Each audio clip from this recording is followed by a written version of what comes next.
अपनी गलती का एहसास। टीवी सीरियल ये रिश्ता की कहलाता है कि आने वाले एपिसोड होने वाले हैं काफी ज्यादा धमाकेदार। जहाँ सीरियल में एक तरफ देख रहे हैं कि बड़े नानू और स्वर्णा को बहुत ही ज्यादा डर लग रहा है कि अबीरा चुपचाप सब कुछ सह रही है और वो अक्षु की बेटी है, अक्षु की तरह ही वो चुपचाप कहीं दूर ना चली जाए हम सबसे और एक बार फिर से अक्षु को तो खो ही चुके हैं लेकिन अबीरा को भी ना खो दे। इसलिए अब बड़े नानू ठानते हैं कि चाहे जैसा भी हालात हो लेकिन मैं हमेशा अबीरा का साथ दूंगा। वहीं दूसरी ओर देखेंगे जहां अबीरा से अरमान इतना ज्यादा नाराज हो गया है कि पहले तो अबीरा उसके कार के बाहर सो जाती है, उसे सच्चाई बताने की कोशिश करती है लेकिन अरमान उसकी एक भी नहीं सुन रहा है।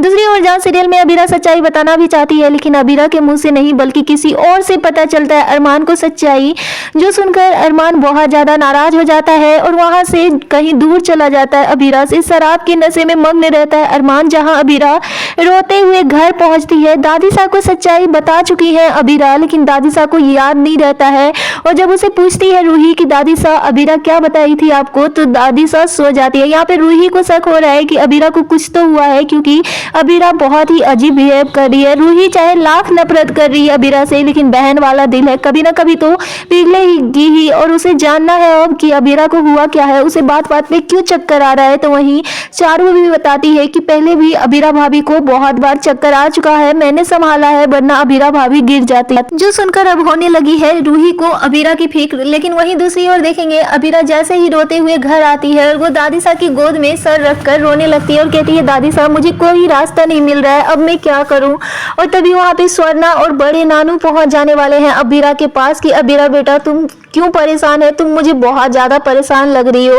और तभी अबीरा बड़े नानू के गले लगकर रोने लगती है और सारी सच्चाई बताती है। बड़े नानू का ठिकाना नहीं रहता है खुशी का। लेकिन दूसरी ओर देखेंगे जहाँ अबीरा को अपने साथ घर चलने के कहते हैं और कहते हैं कुछ देर रिलैक्स करो बच्ची, तुम्हारे ऊपर क्या बीत रही होगी वो मैं ही जान सकता हूँ, मैं समझ सकता हूँ। लेकिन अबीरा साफ इनकार कर देती है और कहती है मुझे कुछ देर अकेला बैठना है। जब अबीरा अपने कमरे में जाती है तो यहाँ पे विद्या को दादी साहब बताती है कि अबीरा है प्रेग्नेंट, इसलिए वो नहीं की थी करवा चौथ का व्रत। जो सुनकर विद्या को भी बहुत बड़ा झटका लगता है और अब विद्या आएगी अबीरा के कमरे में अबीरा से माफी मांगने और रोते बिलखते हुए कहती है कि अबीरा तुमने मुझसे इतनी बड़ी सच क्यों छुपाई, पता नहीं मैंने क्या क्या नहीं बोला था। तो वहीं रूही और चाची साहब भी आती है अबीरा के कमरे में। अब हर किसी को हो रहा है अपनी गलती का एहसास लेकिन अरमान अभी भी है अबीरा से नाराज। अब देखना यह होगा कि जब विद्या अबीरा से हाथ जोड़कर मांगेगी माफी तो क्या अबीरा कर देगी इतनी आसानी से माफ, क्योंकि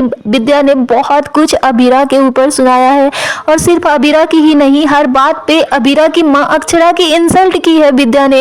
लेकिन सीरियल में दूसरी ओर देखेंगे जहां विद्या अब अबीरा और अरमान दोनों की ही नजर उतारना चाहती है, उसे गले से लगाना चाहती है लेकिन अरमान अब भी बहुत ज्यादा नाराज है।